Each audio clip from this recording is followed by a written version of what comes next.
Cuando vi sus manos en la habitación de ella, entendí que mi hija sería la próxima. «Quédate quieta, a la abuelita también le gustaba», le susurró a mi niña. Fue en ese momento que decidí.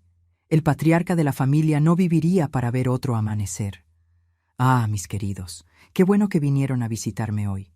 Soy Beatriz Marcondes Oliveira, pero todos aquí me llaman Doña Vía. Tengo 73 años bien vividos, con algunas arrugas que cuentan historias que no siempre son bonitas de escuchar, pero son verdaderas. Nací en Tlaxcala, pero hoy vivo aquí en Celestún, Yucatán, muy lejos de donde comencé mi vida. El lugar donde estoy ahora no es exactamente un hogar común, ¿sabes? Son paredes de concreto gris, pasillos largos y salas simples donde me encuentro con las reclusas. Pasé casi 20 años de mi vida en el área femenina de esta prisión estatal. No era el final que imaginé para mi vida, pero fue el camino que elegí cuando entendí que necesitaba proteger a mi hija a cualquier costo. Hoy vuelvo aquí 3 veces por semana, ya no como prisionera, sino como voluntaria. Entre estas paredes encontré un refugio en los libros cuando era reclusa. Todos los días, después del café servido a las 6 de la mañana, tomaba un libro de la pequeña biblioteca y me sentaba cerca de la ventana. La luz natural era mejor para los ojos. Hoy soy yo quien trae los libros para las mujeres que aún viven aquí. Leo de todo: novelas, poesías, biografías. Es como si cada página girara una llave que abre una puerta fuera de este lugar.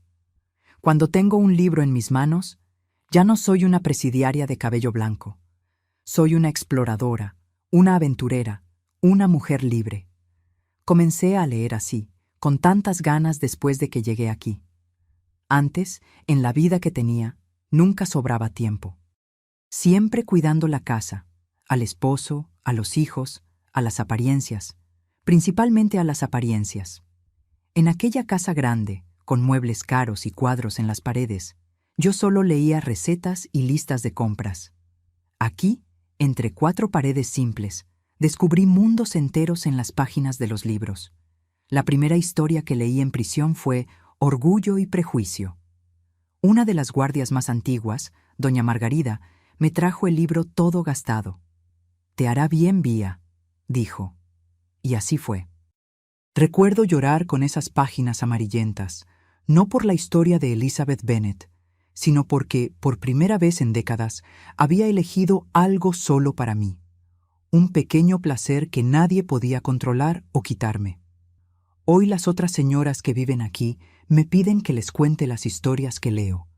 En las tardes de domingo nos sentamos en el patio y me convierto en la cuentacuentos de la prisión. Gracioso cómo da vueltas la vida, ¿verdad? Algunas de las mujeres más jóvenes me llaman abuelita y me gusta. Soy abuela. Tengo 2 nietos que nunca me vieron fuera de aquí, pero que vienen a visitarme una vez al mes. Es por ellos que sonrío, incluso cuando el corazón todavía sangra con recuerdos antiguos. Si me están viendo ahora, quisiera pedirles con cariño que dejen un like en este video y se suscriban al canal. Cada suscripción es como un abrazo virtual que recibo y me ayuda a seguir contando mi historia. Y ustedes, mis queridos y mis queridas que me están escuchando ahora, cuéntenme aquí en los comentarios de qué pueblito me están viendo y a qué hora del día encontraron este video. ¿Tempranito con el café, en el descanso de la comida o ya de noche antes de dormir? Yo leo cada comentario con el mayor cariño y me pone tan feliz saber que incluso desde aquí dentro puedo conectarme con ustedes allá afuera. Hoy voy a contar una historia que nunca conté a los periódicos, ni a los jueces, ni a los psicólogos que me visitan aquí. Es la historia verdadera de cómo una mujer simple, que siempre bajó la cabeza y aceptó su lugar, un día se transformó en algo que nadie esperaba. Voy a contar sobre el día en que me di cuenta de que hasta el más frágil de los juguetes puede romperse de un modo que corta profundo. Mi infancia en Tlaxcala fue simple, pero llena de amor. Nací en 1952 en una casita de adobe con piso de tierra y techo de palma. Mi padre, Gerardo Oliveira, era un hombre callado que trabajaba de sol a sol en el cultivo de maíz. Ya mi madre, Amelia Marcondes, era lo opuesto. habladora, risueña, siempre canturreando mientras lavaba ropa en el arroyo o hacía sus tamales para vender en el mercado. También tenía a mis hermanos, Sebastián, el mayor, que desde niño ayudaba a papá en la milpa, Clotilde, que era solo 2 años mayor que yo y siempre trenzaba mi cabello antes de la escuela, y Evandro, el más pequeño, que vivía corriendo detrás de las gallinas en el patio. Nuestra casa quedaba a la orilla del camino que llevaba al centro del pueblo. No tenía mucho lujo, ¿ves? Era un cuarto grande, donde dormíamos todos, separados por cortinas de manta que mamá cosió, y una cocina con fogón de leña que dejaba todo oliendo a humo dulce de mezquite. El baño era una cabaña de madera en el fondo del patio, y nos bañábamos con cubeta con agua sacada del pozo. Nos despertábamos con el primer canto del gallo. Mamá ya estaba de pie, encendiendo el fuego para el café. Comíamos atole de maíz con leche o atole de masa antes de salir a nuestras obligaciones. Yo y Clotilde íbamos a la escuelita rural, a pie, unos 3 kilómetros por el camino de tierra, que se volvía un lodazal en la época de lluvias. Recuerdo que en las mañanas de invierno de la sierra, el pasto quedaba todo cubierto de rocío y brillaba como si tuviera diamantes esparcidos. Jugábamos a pasar la mano y mojarnos toda. En la escuela, la profesora Iracema enseñaba todos los grados juntos en un solo salón. Era estricta, golpeaba con la regla en la mesa cuando alguien conversaba, pero tenía una manera cariñosa de explicar las cosas difíciles. Fue ella quien me enseñó a gustar de leer, prestándome libritos de cuentos, después de que notó que yo terminaba las lecciones más rápido que los otros. Después de la escuela, no había tiempo para flojera. Era ayudar a mamá con los quehaceres de casa, pelar elotes, alimentar las gallinas, barrer el patio, pero sobraba un tiempito para jugar antes de que se pusiera el sol. Mis juegos favoritos eran saltar la cuerda hecha de ixtle, jugar a la casita con muñecas de mazorcas vestidas con retazos y jugar a las canicas con piedritas que recogíamos en el río. Los domingos nos arreglábamos para ir a la iglesita de San Sebastián, patrón del pueblo.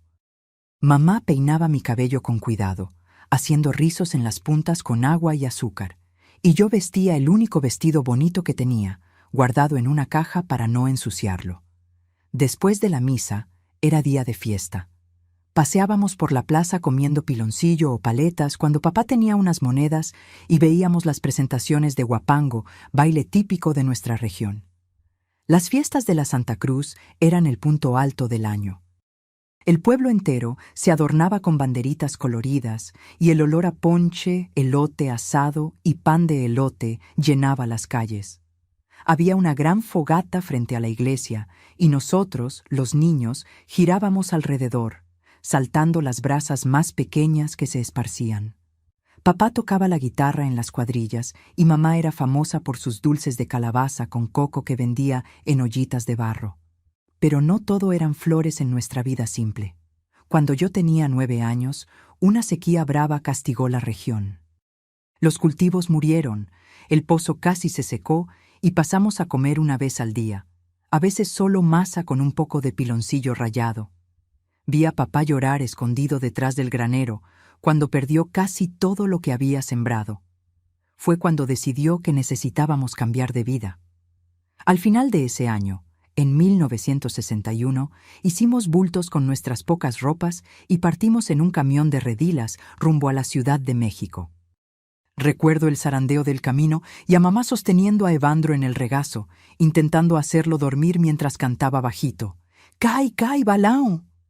Eran más de 30 personas apretujadas en la carrocería, todas huyendo de la misma sequía, todas con el mismo sueño de vida mejor.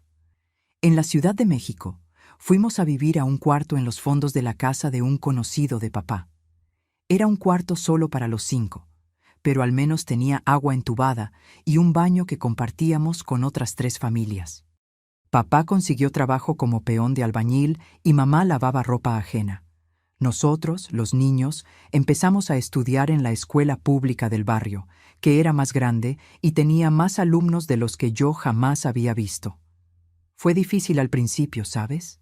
Los niños de la capital se burlaban de nuestra manera de hablar cantadita, de nuestra ropa remendada, de nuestros pies descalzos, porque el dinero para los zapatos solo venía a fin de mes. Clotilde lloraba todos los días cuando volvía de la escuela, pero yo hacía diferente. Estudiaba doble para mostrar que niña del campo también era inteligente. Pronto me volví conocida como la mejor alumna de la clase y la profesora Dulce me ponía a ayudar a los compañeros que tenían dificultad. A medida que fui creciendo, la vida fue mejorando un poquito. Papá se volvió maestro de obras. Mamá montó un puesto de antojitos en el mercado y pudimos mudarnos a una casita propia, pequeña, pero nuestra, en un barrio obrero en la periferia. Sebastián ya trabajaba en un taller mecánico y Clotilde ayudaba a mamá con los antojitos. Hasta el pequeño Evandro vendía paletas en las calles los fines de semana para contribuir. A los 15 años, en 1967, comencé a trabajar medio tiempo como dependienta en una tienda de telas en el centro. Fue ahí que mi vida comenzó a cambiar de un modo que yo jamás podría imaginar. La tienda pertenecía a una familia rica de la ciudad, los Montero, dueños de varias propiedades y negocios en la Ciudad de México. El hijo más joven de ellos, Augusto, estudiaba ingeniería y a veces pasaba por la tienda para recoger el dinero de la caja a pedido del padre. La primera vez que vi a Augusto Montero, pensé que era como ver un artista de cine. Tenía un modo diferente de andar, de hablar, de mirar, como si el mundo entero hubiera sido hecho para servirle. Usaba ropa que yo solo había visto en revistas y conducía un carro reluciente que hacía que todo el mundo en la calle se detuviera a mirar. Cuando él me saludó por primera vez, sentí mis mejillas arder de vergüenza por mi apariencia simple. Nunca imaginé que él me miraría como mujer. Yo era apenas la niña del pueblo, flaquita, de trenzas simples y vestido de algodón. Pero el destino, mis queridos, tiene esas ironías. Lo que no sabía en esa época es que aquel muchacho guapo, educado y rico sería el portal de entrada al infierno que yo viviría años después, y que el verdadero demonio no era él, sino el hombre que me esperaba en la mansión de los Montero, el patriarca de la familia, mi futuro suegro. Fue en septiembre de 1970, yo con mis 18 años recién cumplidos, que Augusto me pidió que fuera su novia. En aquella época, muchacha decente no andaba sola con un joven, mucho menos siendo él de familia importante y yo una simple dependienta. Mamá casi se desmayó cuando él apareció en nuestra casita humilde, todo elegante, en un traje claro, para pedir permiso a mi padre. ¿Me da el honor de ser novio de su hija, don Gerardo?, preguntó, extendiendo la mano a mi padre, que estaba apenado por los callos en las suyas. Papá me miró, después a mamá, e hizo que sí con la cabeza, sin conseguir decir una palabra. Los vecinos todos salieron a las puertas para ver el carro importado estacionado en nuestra calle de tierra. Los chismes corrieron rápido por el barrio. La Beatriz pescó a un rico, decían. ¿Será que va a durar?, cuestionaban otras. Yo no prestaba atención a los comentarios maliciosos. Estaba enamorada y sentía que había ganado en la lotería de la vida. Nuestro noviazgo fue rápido, apenas 8 meses. En mayo de 1971, Augusto me sorprendió con un anillo de compromiso que debía haber costado más que todo lo que mi familia poseía. En julio del mismo año, nos casamos en la Catedral Metropolitana, en una boda que salió en los periódicos locales. Heredero de los Montero, se casa con muchacha sencilla, decía el titular como si fuera un cuento de hadas moderno. Mi vestido de novia era un sueño de seda y encaje, elegido por la madre de Augusto, doña Celeste, una mujer elegante y fría, que nunca escondió su decepción con la elección de su hijo. Durante los preparativos de la boda, me trataba como una muñeca que necesitaba ser completamente reformada. Mandó cortar mi cabello, me enseñó a usar cubiertos de plata, contrató profesora de etiqueta. «Vas a entrar a la sociedad, querida.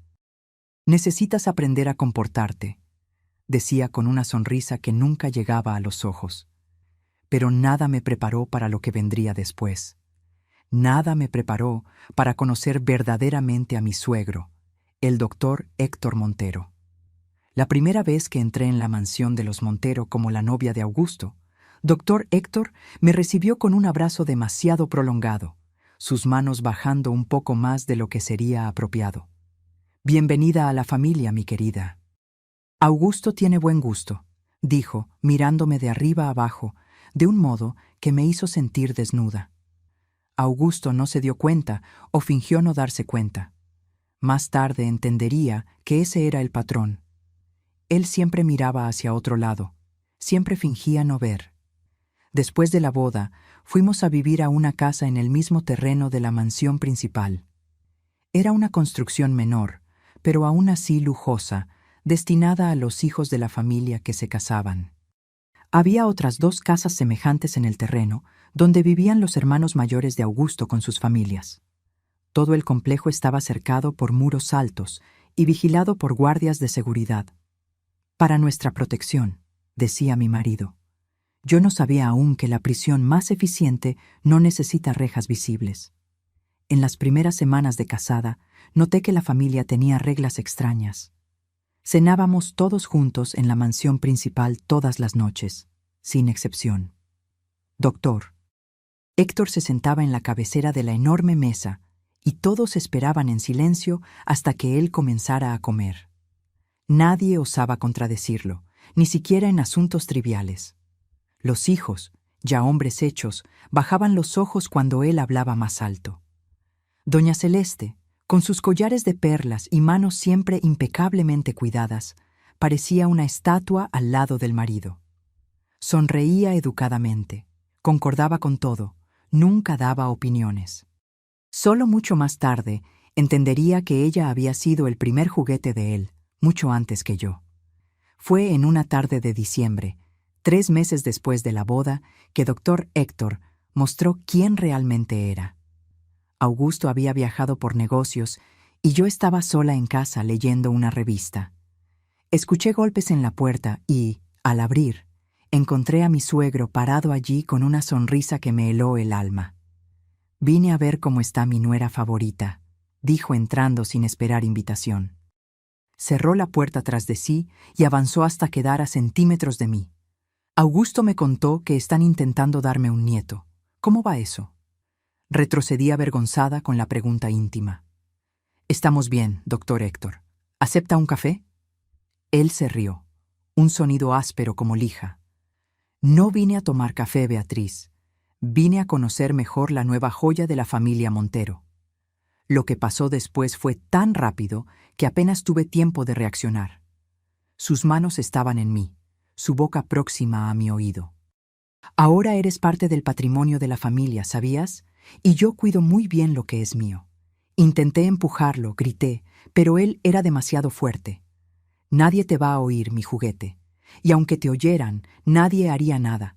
Pregúntale a mi esposa, a mis otras nueras». Ellas aprendieron a quedarse calladas. Cuando terminó, él se arregló la corbata como si acabara de firmar un contrato de negocios. «Nuestro secretito. ¿Está bien? Augusto no necesita saber». Sería una pena si él descubriera que la mujer de él no es tan inocente como parece. Aquella noche, cuando Augusto llamó para decir que volvería al día siguiente, lloré en el teléfono. «Te extraño», mentí. Lo que quería decir era, «sácame de aquí». Pero las palabras no salieron. Cuando mi marido volvió, intenté contarle. «Su padre, él vino aquí ayer y...» Augusto me interrumpió antes de que pudiera terminar. «Papá me dijo que pasó para ver si necesitabas algo». Fue muy atento de su parte. Miré a mi marido, buscando alguna señal de que él entendería si yo continuaba. Pero lo que vi fue a un hombre que había decidido, hace mucho tiempo, no ver nada que pudiera perturbar su vida confortable. En aquel momento, entendí que estaba sola. Las visitas de Dr. Héctor se volvieron frecuentes, siempre cuando Augusto viajaba o trabajaba hasta tarde. Mi juguetito carnal, me llamaba con aquella sonrisa que aprendí a odiar. Tan diferente de las otras nueras. Ellas son como muñecas de porcelana, pero tú tienes fuego, niña del pueblo. Aprendí a esconderme en mi propio cuerpo durante aquellos momentos. Cerraba los ojos e imaginaba que estaba de regreso en Tlaxcala, corriendo por los campos con Clotilde, sintiendo el viento de la sierra en el rostro. Era la única manera de sobrevivir. Un año después de la boda, quedé embarazada. No sabía si el bebé era de Augusto o no. No conseguía ni pensar en la otra posibilidad. Cuando le conté a mi marido, él se puso radiante. Cuando le contamos a la familia en la cena, Dr. Héctor levantó la copa en un brindis. La continuación de la dinastía Montero, dijo, mirándome directamente con un brillo posesivo en los ojos. Durante el embarazo, para mi alivio, él me dejó en paz. No quiero perjudicar a mi nieto, explicó como si estuviera siendo extremadamente generoso. Por primera vez desde la boda, pude respirar sin miedo. Mi hija nació en septiembre de 1972, una niña perfecta a la que llamamos Elisa. Cuando la puse en mis brazos, prometí silenciosamente que la protegería de todo y de todos, especialmente del abuelo. Para mi sorpresa, Dr. Héctor parecía decepcionado con una nieta. La próxima vez será un niño, declaró como si pudiera controlar hasta eso. En los años que siguieron, tuve 2 hijos más, Julián en 1974 y Renato en 1976. Augusto estaba cada vez más ausente, asumiendo los negocios de la familia y viajando constantemente. Yo me dedicaba a los niños e intentaba crear una burbuja de protección a nuestro alrededor. Dr. Héctor continuaba con sus visitas, pero ahora yo tenía una estrategia. Nunca me quedaba sola. Siempre tenía una nana, una empleada o a los niños cerca. Él lo notaba y sonreía. Aquella sonrisa que decía, puedes correr, pero no puedes esconderte para siempre. Frente a los demás, él era el abuelo perfecto, el patriarca respetado. Traía regalos caros para los niños, contaba historias, fingía ser el hombre más gentil del mundo. Las personas de la ciudad lo admiraban, lo llamaban benefactor, aplaudían sus donaciones a hospitales y escuelas. Solo yo veía su verdadero rostro. Solo yo sabía que detrás del filántropo existía un monstruo. En 1986, cuando Elisa cumplió 14 años, comenzó a suceder algo que me heló el alma. Noté cómo los ojos de Dr. Héctor la seguían durante las cenas familiares. Vi cómo él creaba oportunidades para quedarse solo con ella, ofreciéndose para ayudar con la tarea o para llevarla al centro comercial. Mi niña, siempre tan lista, comenzó a evitarlo instintivamente. No me gusta la manera en que el abuelo me mira, me dijo un día, abrazando su propio cuerpo como si sintiera frío. Es como si me estuviera desnudando con los ojos. Aquellas palabras encendieron una alarma dentro de mí. El ciclo estaba a punto de repetirse. Los años entre 1986 y 1990 fueron como vivir sobre hielo delgado. A cada paso sentía que todo podía quebrarse bajo mis pies. Mi vida se resumía a una única misión: proteger a Elisa del abuelo. Tenía a mis 2 niños también, claro, pero con ellos el peligro era diferente.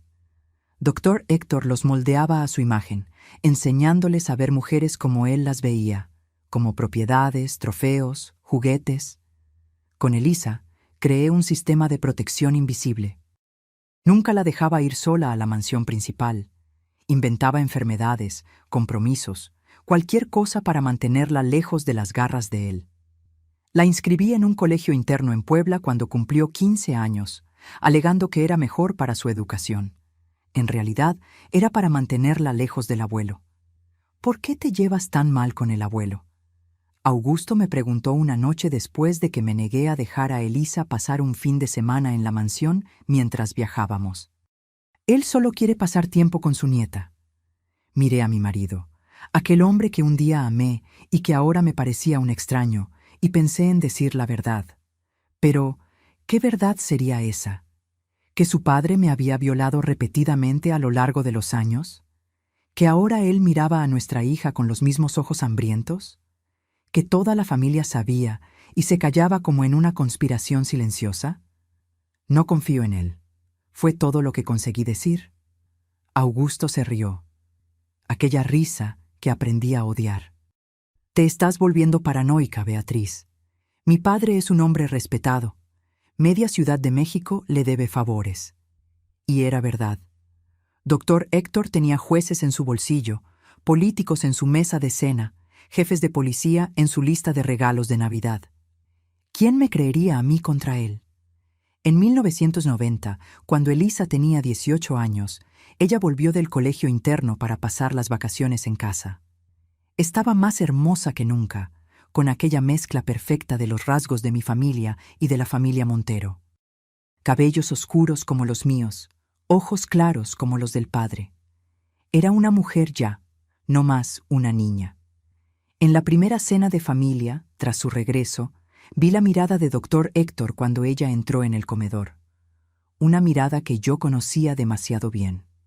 «Mi nieta favorita volvió», dijo, levantándose para abrazarla. Vi cómo sus manos se demoraron en la espalda de ella, cómo la jaló demasiado cerca. Vi la incomodidad en los ojos de ella, el modo como se apartó sutilmente. Durante la cena, él hizo cuestión de sentar a Elisa a su lado, alejando a doña Celeste hacia el otro extremo de la mesa. A cada instante encontraba una excusa para tocar la mano de ella, el brazo, el hombro. ¿Ya pensaron en qué universidad va a estudiar Elisa?, preguntó, mirando a Augusto y a mí. «Ella quiere medicina», respondió Augusto orgulloso. «¿Ya está estudiando para el examen?». Doctor Héctor sonrió aquella sonrisa que me daba escalofríos. «¿Medicina? ¡Qué coincidencia maravillosa! Tengo varios contactos en la Facultad de Medicina. Puedo darle clases particulares, prepararla personalmente». Una alarma sonó dentro de mí. «No será necesario», respondí rápidamente. «Ya contratamos un profesor particular». Los ojos de él se estrecharon por un segundo antes de que la sonrisa volviera. Qué desperdicio de dinero cuando tienes un médico en la familia dispuesto a ayudar. Aquella noche después de la cena, mientras todos conversaban en la sala, vi a Dr. Héctor susurrar algo en el oído de Elisa que la hizo palidecer.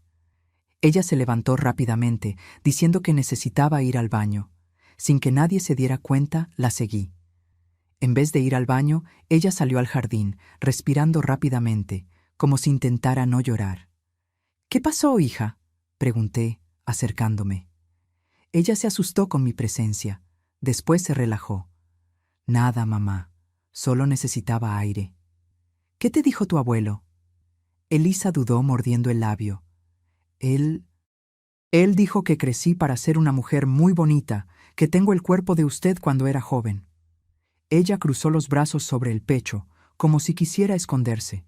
«Y que sabe que voy a disfrutar las clases particulares con él, porque a usted le gustaba cuando él le enseñaba cosas nuevas». Mi sangre se heló. ¿Él dijo eso, esas palabras exactas? Ella se sintió confundida con mi reacción. «Mamá, ¿qué está pasando? ¿Por qué usted siempre se pone extraña cerca del abuelo?». Miré a mi hija, a su inocencia, que pronto sería destruida si yo no hacía algo, y tomé una decisión. «Elisa, escucha bien. No vas a quedarte sola con tu abuelo. Nunca, ¿entendiste? Nunca aceptes estar en un lugar cerrado con él. Nunca aceptes regalos de él. Nunca permitas que él te toque». Los ojos de ella se agrandaron. «¿Por qué?». «Él es peligroso».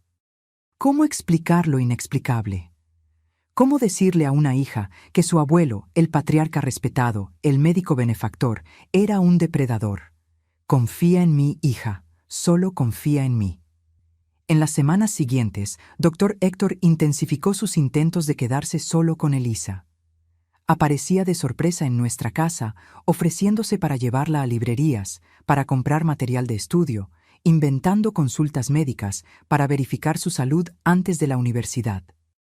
Yo frustraba cada intento, volviéndome su sombra, nunca dejándola sola.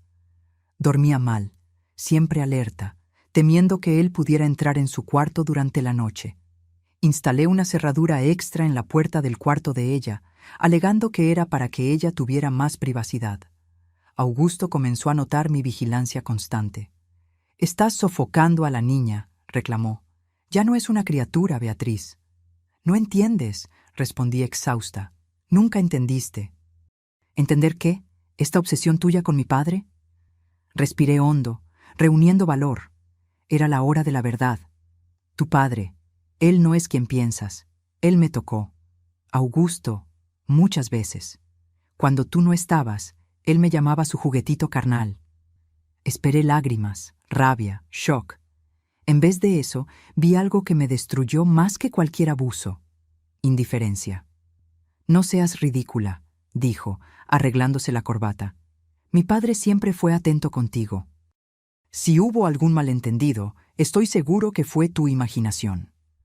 Tú siempre fuiste medio fantasiosa, Beatriz, con esas historias de infancia en el pueblo. En aquel momento, entendí que mi marido sabía, siempre supo. Así como su madre sabía, sus cuñadas sabían.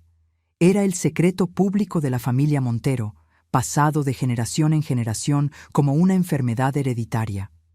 Una semana después, fui al mercado con mi empleada, doña Josefa, la única persona en quien confiaba en aquella casa. Elisa se quedó para estudiar con la promesa de que cerraría la puerta y no la abriría para nadie. Volví más temprano porque olvidé mi cartera. Cuando entré, la casa estaba demasiado silenciosa. Llamé a Elisa, pero no hubo respuesta. Un escalofrío subió por mi columna. Corrí a su cuarto. La puerta estaba abierta, vacío. Busqué por toda la casa, cada vez más desesperada. Fue cuando escuché un ruido viniendo del estudio, un lugar donde Elisa nunca iba. Me acerqué silenciosamente y vi que la puerta estaba entreabierta. Lo que vi a través de esa rendija cambió todo. Doctor Héctor estaba allí inclinado sobre mi hija, que estaba encogida en el sofá. Una de sus manos estaba bajo la blusa de ella. La otra sostenía su rostro con fuerza. Elisa intentaba girar la cabeza, los ojos cerrados con fuerza, lágrimas corriendo por el rostro. «¡Quieta!», lo oí susurrar. A la abuelita también le gustaba. Fue como si algo se rompiera dentro de mí. No una ruptura de fragilidad, sino una ruptura que libera algo salvaje, primitivo. Empujé la puerta con tanta fuerza que golpeó contra la pared.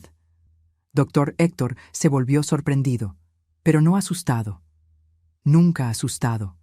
Al final, ¿quién era yo para amenazarlo? Solo su juguetito carnal, la nuera del pueblo, la mujer a quien nadie le creería. «Aléjate de ella», ordené. La voz más firme de lo que jamás había sido en presencia de él. Él sonrió aquella sonrisa. «Estamos teniendo una conversación privada, querida. ¿Por qué no vuelves más tarde?» «¡Mamá!». Elisa sollozó corriendo hacia mí en cuanto él aflojó el agarre. Abracé a mi hija sintiendo su cuerpo temblar. Por encima de su cabeza miré a mi suegro, al hombre que había destruido mi juventud y ahora amenazaba la de mi hija. «Esto termina aquí», dije, mi voz baja, más cargada de una promesa que hasta entonces yo no sabía que era capaz de hacer. Él rió, arreglándose el saco caro. «Nada termina a menos que yo quiera mi juguetito. Nada».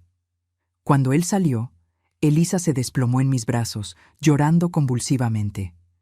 Él dijo que usted sabía, que usted lo permitía, que era normal en la familia». Sostuve su rostro entre mis manos. «Mírame, hija. Nada de eso es verdad, nada de eso es normal, y yo nunca, nunca lo permití. Entonces, ¿por qué nos quedamos aquí? ¿Por qué no huimos?». La pregunta que yo misma me había hecho 1000 veces frente al espejo. ¿Por qué no huí? ¿Por qué no lo denuncié? ¿Por qué no grité al mundo lo que pasaba en aquella casa de apariencias perfectas? ¿Por qué nadie me creería? ¿Por qué él nos encontraría? ¿Por qué la vergüenza me paralizaba? Pero ahora era diferente. Ya no se trataba de mí. Se trataba de Elisa. «Vamos a huir», decidí en aquel instante. «Hoy mismo voy a sacarte a ti y a tus hermanos de aquí». Pero yo sabía, en el fondo de mi corazón, que huir no sería suficiente. Él nos encontraría como un cazador encuentra a su presa. Él usaría su dinero, su poder, sus conexiones. No habría lugar seguro mientras el doctor Héctor Montero respirara. Fue en aquel momento, abrazada a mi hija, que comencé a planear el fin del patriarca. Aquella noche, después de que Elisa finalmente se durmió en mi cama, No quiso quedarse sola en su cuarto. Me quedé despierta, mirando al techo. Augusto no volvió a casa. Probablemente el padre le había llamado con alguna historia y él prefirió dormir en la mansión principal. Mejor así. Mi mente trabajaba como nunca. La escena que presencié más temprano se repetía. Las manos de él en mi hija, el susurro perverso, las lágrimas de ella y después la risa de él cuando lo confronté. Aquella certeza absoluta de impunidad. Nada termina a menos que yo quiera, mi juguetito. Y él estaba en lo correcto. Si intentáramos huir, él nos encontraría.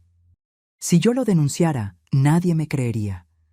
La palabra del doctor Héctor Montero contra la mía, uno de los hombres más influyentes de la Ciudad de México, contra una mujer del pueblo. No había disputa. Me levanté en la madrugada y fui hasta la ventana. Desde nuestra casa podía ver la mansión principal iluminada en el centro del terreno como un castillo medieval. ¿Cuántas mujeres antes de mí miraron hacia esa casa con la misma desesperación? Doña Celeste, las otras nueras. ¿Cuántas niñas como mi Elisa habían sido tocadas, usadas, quebradas?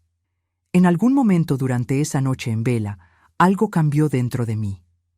El miedo que me paralizaba por décadas fue sustituido por una claridad helada. Si el sistema no me protegería, si la justicia no alcanzaba a hombres como Dr. Héctor, entonces yo sería mi propio sistema de justicia. Al día siguiente, mandé a Elisa a casa de mi hermana Clotilde en Cuernavaca, inventando una emergencia. Augusto ni siquiera cuestionó. Estaba demasiado ocupado en los negocios del padre. Julián estaba en la universidad en Guadalajara y Renato en un intercambio en Estados Unidos. Era mejor así. Lo que yo planeaba hacer, necesitaba hacerlo sola. Pasé la semana observando la rutina de Dr. Héctor.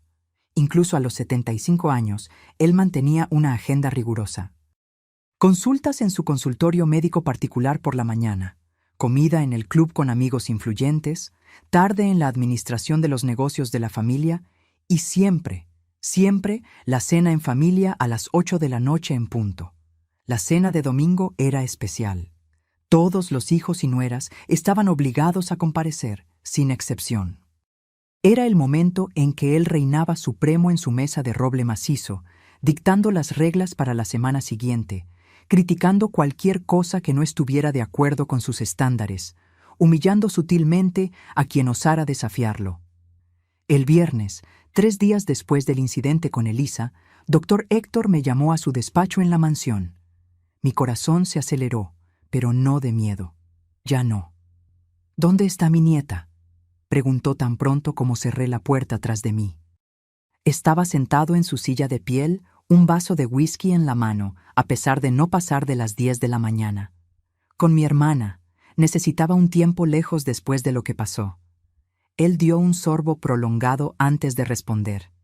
¿Y qué exactamente pasó, Beatriz? Porque tengo la impresión de que puedes haber interpretado mal una conversación privada entre un abuelo y su nieta. Sentí la sangre subir al rostro. Vi lo que vi, y Elisa me contó lo que usted le dijo a ella sobre mí, sobre que a mí me gustaba. Él sonrió. Aquella sonrisa que por 20 años me hizo sentir pequeña. Vamos, mi querida, no niegues que tuvimos buenos momentos. Eras tan receptiva al principio, antes de volverte amarga. Él se levantó y caminó hasta mí. ¿Sabes cuál es tu problema? Celos. Estás celosa porque estás envejeciendo y yo naturalmente me intereso por versiones más jóvenes y frescas. Es su nieta, susurré asqueada. Él se encogió de hombros. La sangre es solo química, el deseo es física. No me vengas con moralismos campesinos. Él estaba tan cerca que pude sentir su aliento a whisky. La mano de él subió para tocar mi rostro y necesité de todo mi control para no retroceder. Pero no te preocupes, mi juguete. Todavía tengo espacio para ti en mi colección. El domingo, después de la cena, manda a Elisa a mi biblioteca. Tenemos un asunto inacabado. ¿Y tú? Su mano bajó por mi cuello. Tú puedes venir después, como en los viejos tiempos. Fue la gota final, la confirmación de que yo no tenía opción. Ella estará ahí. Mentí con una calma que no sabía que poseía. El domingo, cuando salí del despacho, mis piernas temblaban, pero no era de miedo, era de determinación. Doctor Héctor había sellado su destino. Aquella tarde visité la casa de los fondos, donde vivía doña Josefa, mi empleada desde hace 2 décadas. Ella estaba en el patio, tendiendo ropa en el tendedero. «Necesito preguntarte algo, chefa», comencé después de verificar que estábamos solas. «Sobre el doctor Héctor». Ella dejó lo que estaba haciendo y me miró con ojos que sabían demasiado. Ojos que habían atestiguado décadas de secretos en aquella propiedad. «¿Qué hizo ahora?», preguntó simplemente. No contuve las lágrimas. «Elisa, él intentó. Él iba a...». No necesité terminar. Josefa dejó la sábana que sostenía y se sentó pesadamente en el banquito al lado del lavadero. Sabía que un día llegaría el turno de ella, como llegó el turno de la hija de doña Marcia, la nuera mayor. Mi corazón se detuvo. ¿La sobrina, aquella que se suicidó hace 5 años? Josefa hizo la señal de la cruz. Nunca fue suicidio, doña Beatriz. La niña intentó contarle a su madre, pero nadie le creyó.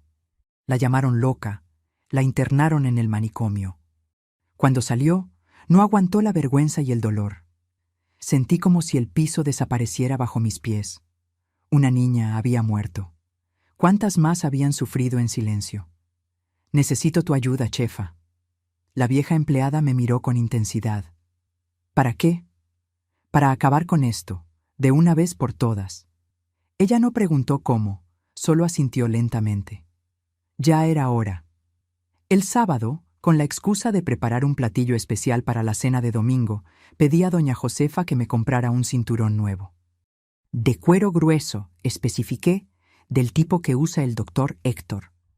El domingo llegó con un cielo limpio, sin nubes.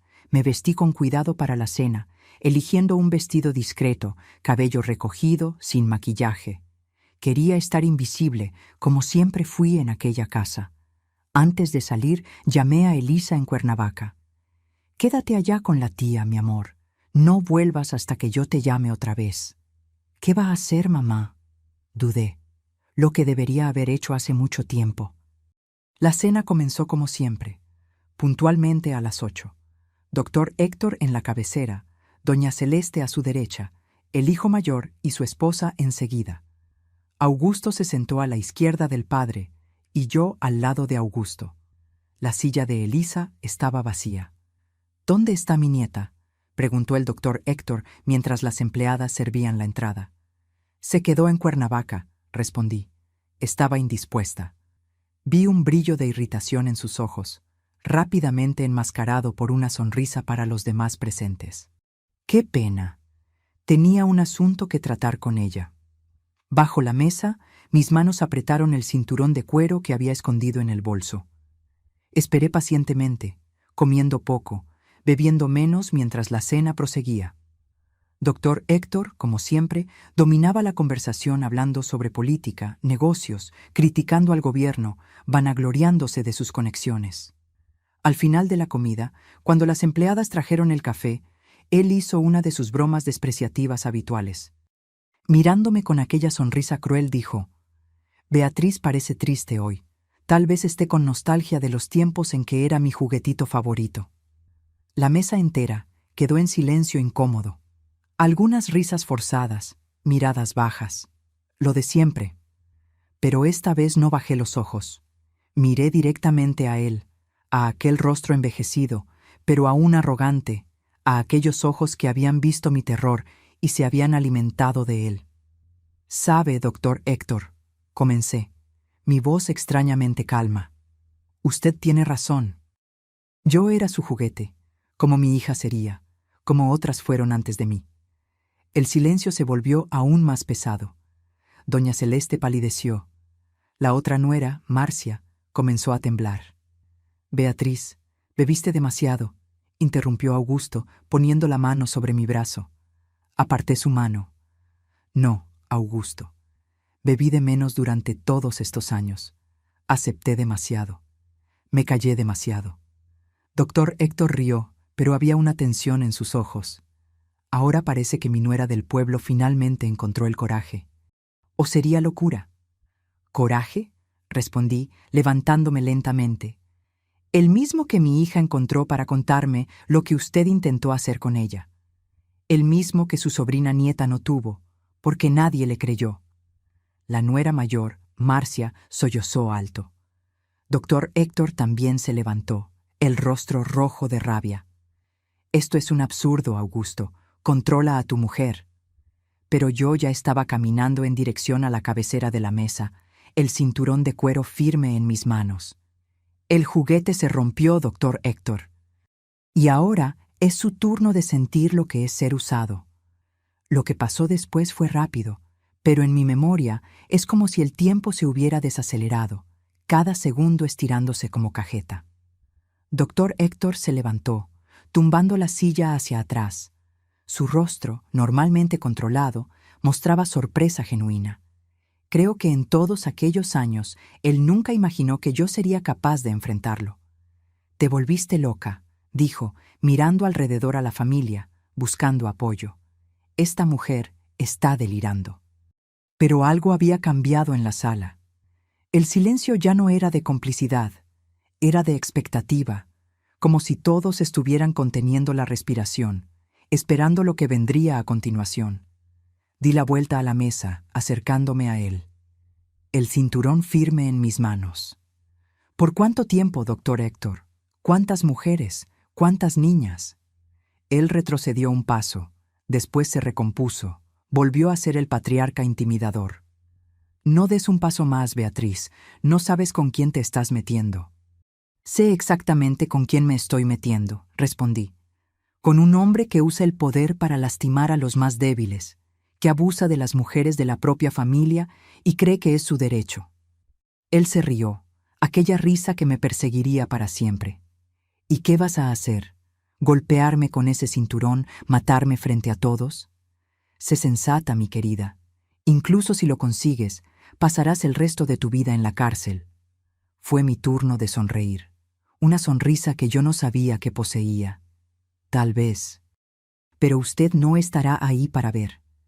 Y él debe haber visto algo en mis ojos, porque por primera vez vi miedo en los suyos. Miedo real. Todo sucedió muy rápido después de eso. Él intentó agarrar un cuchillo de la mesa. Yo me lancé hacia adelante con el cinturón. Hubo gritos, el ruido de vajilla rompiéndose. Enrollé el cinturón alrededor de su cuello con una fuerza que no sabía que tenía. Años de rabia contenida, de humillación, de miedo por mi hija. Todo se transformó en energía pura en aquel momento. Él se debatió, sus manos arañando las mías, sus ojos saltando. Pude ver el momento exacto en que la comprensión lo golpeó. Estaba muriendo por las manos de su juguete. Augusto intentó jalarme, gritando algo que no conseguía entender. Alguien, creo que fue Marcia, gritaba para que yo parara. Otros solo observaban, paralizados. No sé cuánto tiempo duró, segundos, minutos. Solo sé que no paré hasta que él se derrumbó en la silla, el rostro morado, los ojos vidriosos, el cuerpo inerte. La sala se sumergió en un silencio absoluto. Por un momento, nadie se movió. Fui yo quien rompió el silencio. Solté el cinturón que cayó al lado del cuerpo y miré a todos alrededor de la mesa. «¿Terminó?», dije simplemente. Y entonces, volviéndome hacia donde Marcia sostenía la mano de la suegra en shock, ahora ella está segura. Todas lo están. Lo que siguió fue caos. Augusto me agarró por los brazos, gritando que me había vuelto loca, que había matado a su padre. El hermano mayor llamó a la policía, balbuceando al teléfono. Doña Celeste solo se sentó, mirando al marido muerto, con una expresión que no conseguí descifrar. ¿Alivio? ¿Shock? Tal vez un poco de ambos. No intenté huir, no intenté explicarme. Una extraña calma se había apoderado de mí, como si un peso enorme hubiera sido quitado de mis hombros, incluso sabiendo que otro, igualmente pesado, estaba a punto de caer sobre ellos.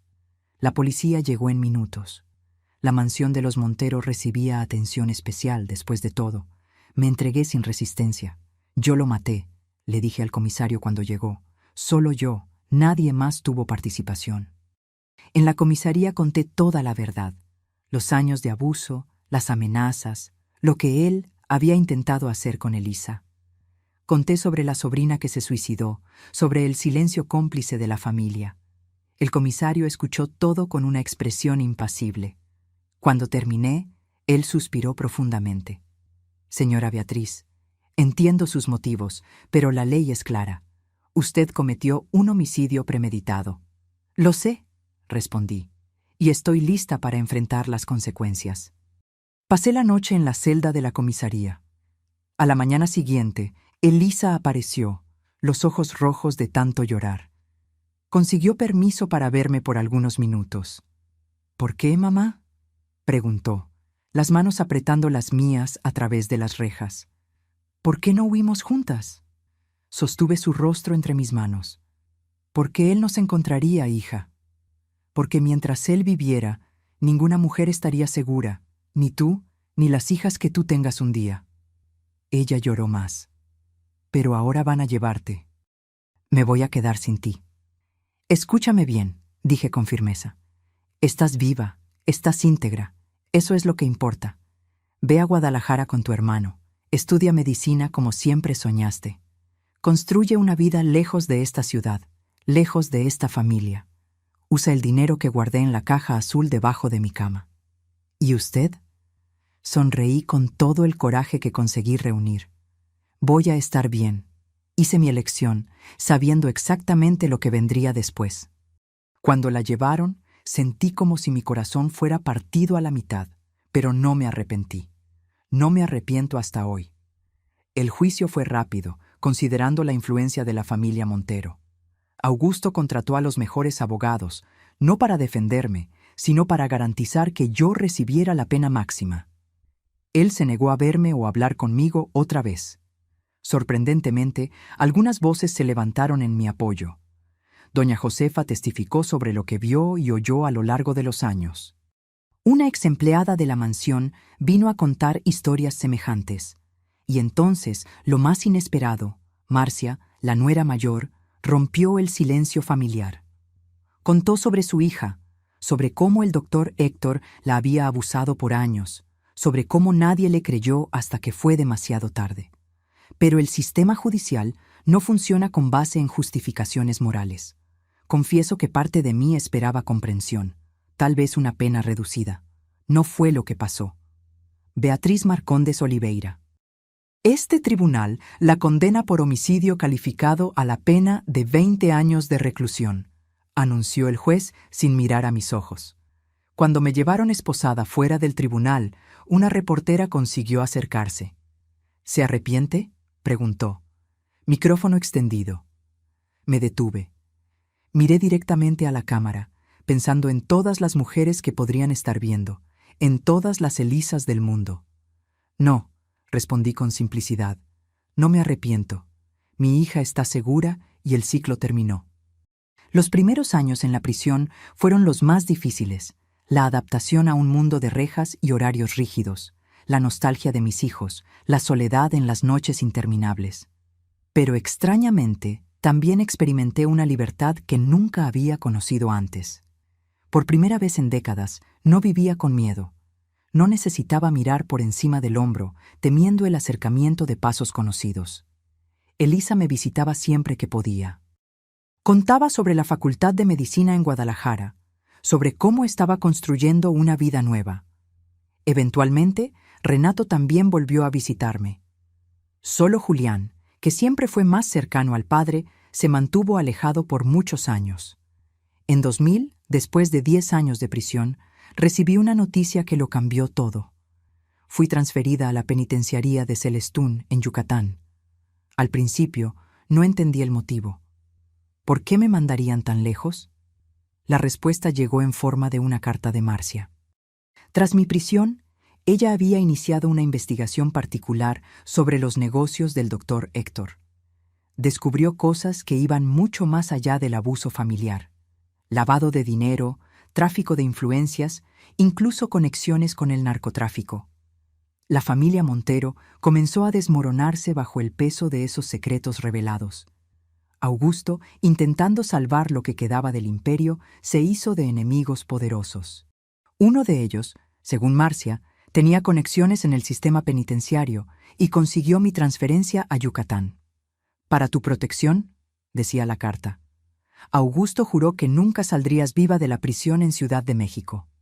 Así, llegué a Celestún, un pequeño pueblo en la costa de Yucatán, lejos de todo lo que conocía. Al principio, la soledad fue aplastante. Las visitas de mis hijos, ya raras por la distancia de Ciudad de México a Guadalajara, se volvieron casi imposibles. Por casi un año no vi ningún rostro familiar. Fue en ese período de aislamiento que encontré los libros. La pequeña biblioteca de la prisión se volvió mi refugio, mi ventana al mundo.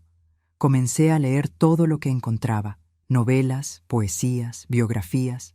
Por primera vez tenía tiempo para reflexionar sobre mi propia historia. En 2002 recibí una visita inesperada. Doña Celeste Montero, envejecida, frágil, casi irreconocible, sin sus joyas y ropas finas.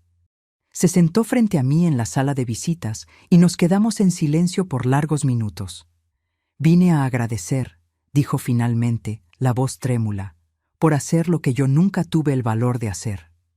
Confesó que había pensado en matar al marido muchas veces a lo largo de 50 años de matrimonio. Contó cómo él la había quebrado desde el principio, transformando a una joven vivaz en una sombra silenciosa. Cómo había visto lo que él me hacía a mí y a otras, pero el miedo la paralizaba. «Él está muerto, pero aún vive dentro de mí», dijo. «Tú estás presa, pero eres libre. Lo veo en tus ojos». Antes de irse, me dejó un sobre. Dentro, documentos que probaban que ella había creado un fondo para garantizar mi sustento en la prisión y un pequeño ahorro para cuando saliera. «No es compensación», explicó. «Es para que nunca más dependas de nadie». Fue la única vez que la vi. Supe años después que falleció en 2005, sola en la mansión vaciada. En 2006, después de 16 años de reclusión, recibí una noticia extraordinaria. Mi pena había sido reducida por buen comportamiento. En vez de 20 años, cumpliría 18. Significaba que en 2008 estaría libre. Elisa, entonces médica graduada en Guadalajara, vino a visitarme para celebrar. Estaba hermosa, fuerte, con los ojos brillantes, de quien no carga el peso que yo cargué. Trajo fotos de los hermanos. Julián, finalmente reconciliado con la idea de tener una madre asesina, trabajaba como ingeniero en Monterrey. Renato se había establecido como profesor universitario en Chiapas. «Cuando usted salga, puede vivir conmigo en Guadalajara», ofreció Elisa. «Tengo un apartamento grande con espacio de sobra». Le agradecí, pero ya tenía otros planes. «Me voy a quedar aquí en Yucatán», dije. «Encontré una paz aquí que nunca tuve en otro lugar». Ella no entendió de inmediato cómo alguien podría querer quedarse voluntariamente cerca de una prisión, pero para mí tenía todo el sentido. En Celestún, nadie me conocía como la mujer que mató al suegro. Era solo doña Vía, la señora a la que le gustaba leer. Un nuevo comienzo completo. El 17 de mayo de 2008 salí por las puertas de la penitenciaría, llevando apenas una maleta pequeña, con ropa y algunos libros favoritos. Tenía 56 años, más de la mitad de mi cabello blanco, arrugas profundas alrededor de los ojos, pero me sentía extrañamente joven, como si estuviera naciendo de nuevo. Con el dinero dejado por doña Celeste, alquilé una casita sencilla a la orilla del mar. Poco a poco, fui integrándome a la comunidad local. Comencé a frecuentar la iglesia, a ayudar en campañas de alfabetización, a enseñar a los niños a leer los fines de semana. Las personas me acogieron sin hacer muchas preguntas sobre mi pasado. En 2010 conocí a don Juventino, un viudo tranquilo que reparaba lanchas y le gustaba contar historias del mar.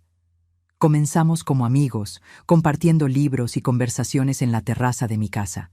Él me enseñó a pescar, a reconocer las aves de la península, a sentir los ritmos de Yucatán. Yo le enseñé sobre los libros que tanto amaba. No hubo una petición formal, ni un momento específico en que decidimos estar juntos. Simplemente sucedió, natural como la marea que sube y baja en el mar. Él nunca preguntó detalles sobre mi tiempo en prisión y yo nunca sentí necesidad de explicar. Me aceptó como era, con mi pasado oscuro y todo. Uno solo necesita mirar hacia adelante, doña Vía, decía él con su sabiduría simple. Lo que quedó atrás ya fue vivido.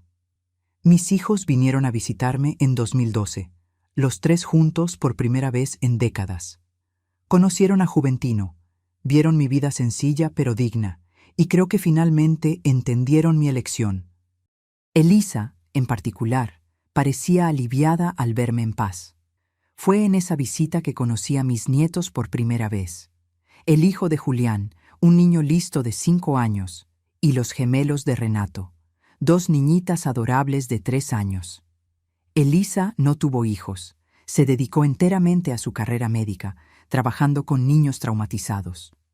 Todo lo que pasé me inspiró a ayudar a otros que no tuvieron a alguien para protegerlos, explicó cuando caminábamos por la playa de Celestún. Miré a mi hija y sentí un orgullo tan grande que apenas cabía en el pecho. El ciclo realmente se había roto. Donde hubo dolor, ella creó sanación. Donde hubo silencio, ella dio voz. Donde hubo miedo, ella construyó seguridad. Y yo, que un día fui un juguete carnal en las manos de un monstruo, ahora era apenas doña Beatriz, una señora que leía libros, pescaba en el mar y, a veces, contaba historias a los niños del pueblo. La justicia tiene muchas caras, mis queridos. La de los tribunales me condenó por quitar una vida. Pero hay otra justicia más profunda que entiende que algunas veces necesitamos atravesar el fuego para encontrar la luz del otro lado. Fue eso lo que hice aquella noche de domingo, cuando enrollé un cinturón en el cuello del patriarca.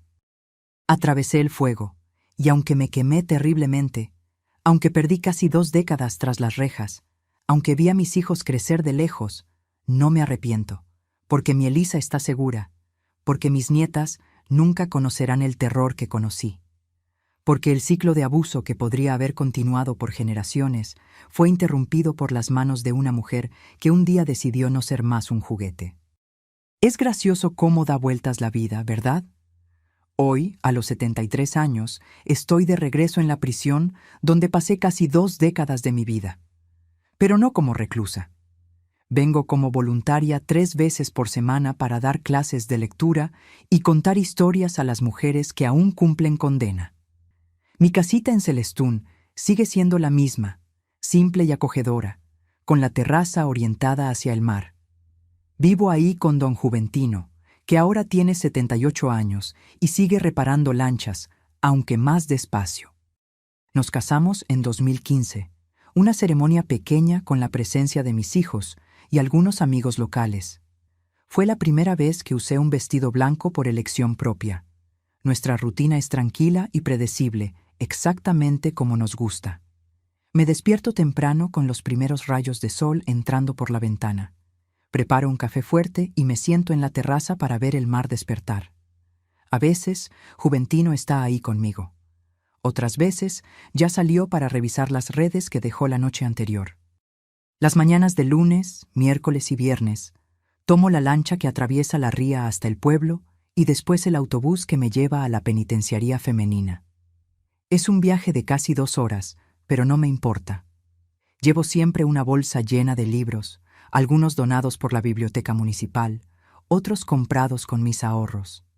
Cuando atravieso las puertas de la prisión, ahora como visitante, siempre siento un escalofrío extraño. Las guardias más antiguas aún me reconocen. Buenos días, doña Vía. Algunas de las reclusas más jóvenes no tienen idea de que ya estuve del otro lado de las rejas. Para ellas, soy apenas la señora de los libros, que trae historias del mundo exterior. El director de la penitenciaría, Dr. Emanuel, fue quien me invitó a este trabajo voluntario en 2018. Él conocía mi historia y sabía de mi pasión por la lectura. Usted puede ayudar a muchas mujeres aquí, dijo. Mostrar que existe vida después de estos muros. Y es eso lo que intento hacer. En nuestras sesiones de lectura, elegimos libros que hablan de superación, de nuevos comienzos, de mujeres fuertes. Después conversamos sobre las historias, relacionándolas con las experiencias de cada una. Muchas de esas mujeres están ahí por razones semejantes a las mías. Se defendieron o defendieron a sus hijos contra hombres violentos. Los otros días de la semana cuido mi pequeño huerto en el fondo de la casa. Planto hierbas medicinales, verduras, algunas flores. Las vecinas siempre aparecen para un café y para llevarse un poco de hierbabuena, romero o albahaca. Nos volvimos una especie de punto de encuentro para las señoras del barrio. Los martes tenemos un club de libro improvisado donde discutimos las obras que estamos leyendo. Juventino bromea que transformé nuestra casa en una biblioteca. Y es verdad que los libros ocupan cada vez más espacio en los estantes que él mismo construyó, apilados en mesitas, hasta en el cuarto de huéspedes que reservamos para cuando los hijos y nietos nos visitan. Elisa viene a vernos 2 veces por año, generalmente en enero y julio. Tiene 53 años ahora. Dirige un centro de apoyo para niños víctimas de violencia en Guadalajara. Nunca se casó, pero adoptó a una niña hace 5 años. María Clara, una adolescente de 15 años que pasó por situaciones terribles antes de encontrar a mi hija. Ver a Elisa como madre, dando a María Clara el amor y la protección que yo intenté darle a ella, es una de las mayores alegrías de mi vejez. Julián y Renato vienen menos, una vez al año, generalmente en Navidad. Traen a sus familias. Mis nietos ya son adolescentes, creciendo demasiado rápido. El hijo de Julián, Arturo, tiene 18 años y acaba de entrar en la Facultad de Derecho. Las gemelas de Renato, Lucía y Elena, tienen 16 años y son talentosas, una con la música, otra con la pintura. Son jóvenes que crecieron sabiendo la historia de la abuela, sin secretos ni vergüenza. La abuela Vía hizo lo que tenía que hacer. Oí decir a Arturo una vez a un primo de un amigo que preguntó sobre mí. Nuestra casa se vuelve pequeña en esas ocasiones, pero es un ajetreo lleno de amor. Juventino se transforma completamente. El señor, callado y reservado, se vuelve el abuelo juguetón, que enseña a los nietos a pescar y contar historias de aparecidos del mar. Hay dolores que nunca desaparecen por completo. En las noches de tormenta, cuando el viento golpea fuerte en las ventanas, a veces me despierto sobresaltada, pensando estar de regreso en la celda. En ciertos días, cuando veo en los periódicos noticias sobre violencia contra mujeres y niños, siento aquella misma rabia hirviendo dentro de mí. Pero aprendí a convivir con estas cicatrices. Son parte de quien soy, así como las arrugas en mi rostro y los callos en mis manos.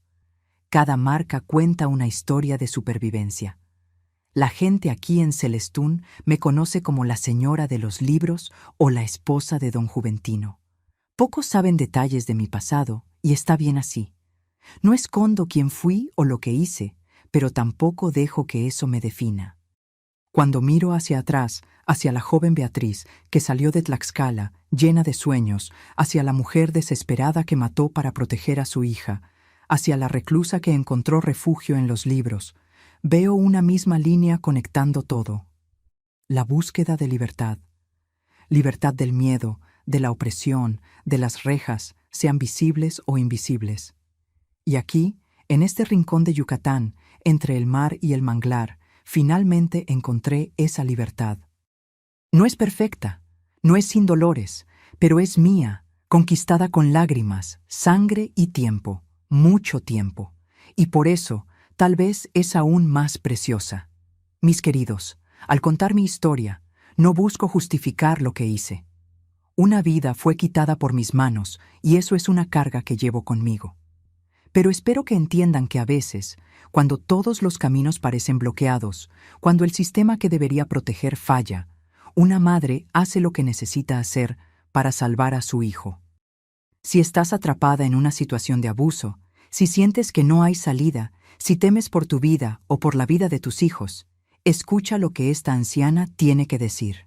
No esperes hasta el punto al que yo llegué. Busca ayuda antes. Hoy existen redes de apoyo que no existían en mi tiempo. Existen personas dispuestas a creer, a extender la mano, a ofrecer refugio. En cualquier país, en cualquier ciudad, hay organizaciones que se dedican a proteger a mujeres y niños. Búscalas. Si la primera persona no te cree, busca a otra y otra y otra. No desistas de buscar ayuda. No permitas que el miedo te paralice como me paralizó por tantos años. El silencio es el mejor amigo del abusador. Él se alimenta de las sombras, del secreto, de la vergüenza.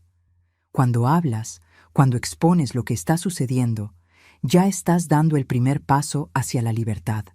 Recuerda siempre, no estás sola en esta batalla, incluso cuando parece que nadie está viendo, que a nadie le importa.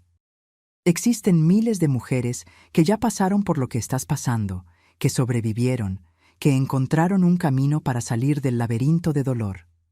Durante años, cargué el peso del silencio como si fuera una cruz demasiado pesada para mis hombros. Creí que si aguantaba todo sola, podría proteger a mis hijos. Pero el silencio solo protege a los monstruos, nunca a sus víctimas. La verdadera fuerza no está en soportar lo insoportable, sino en tener el valor de decir no más, de poner límites, de exigir respeto, de reconocer que mereces una vida sin miedo.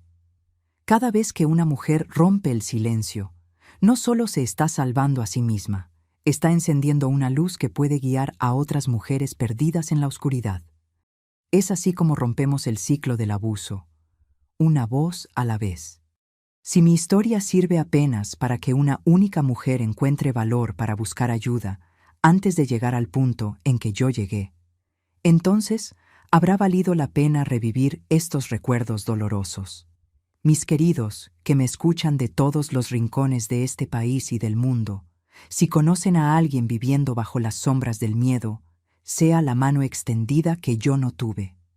Créanle, apóyenla. Ayúdenla a encontrar un camino que no termine en una celda de prisión o en una tumba en el cementerio. Por favor, háganme un favor a esta anciana que ya ha visto mucho dolor y mucha sanación en esta vida. Suscríbanse a este canal ahora mismo y activen la campanita. Cada suscripción significa una persona más consciente, una mirada más atenta, una mano más que puede interrumpir el ciclo de violencia antes de que destruya a otra familia. Y déjenme un comentario con la palabra libertad. Quiero saber quién se quedó conmigo hasta el final de este viaje. ¿Quién entendió que incluso en las situaciones más sombrías siempre podemos encontrar un camino hacia la luz? Hagan eso ahora. No esperen ni un minuto más. Su participación es parte de la cadena de protección que estamos construyendo juntos. Que Dios bendiga a cada uno de ustedes. Esta anciana Beatriz agradece por el tiempo que pasamos juntos hoy. Y recuerden siempre, hasta el juguete más roto puede tener la fuerza suficiente para romper las cadenas que lo aprisionan.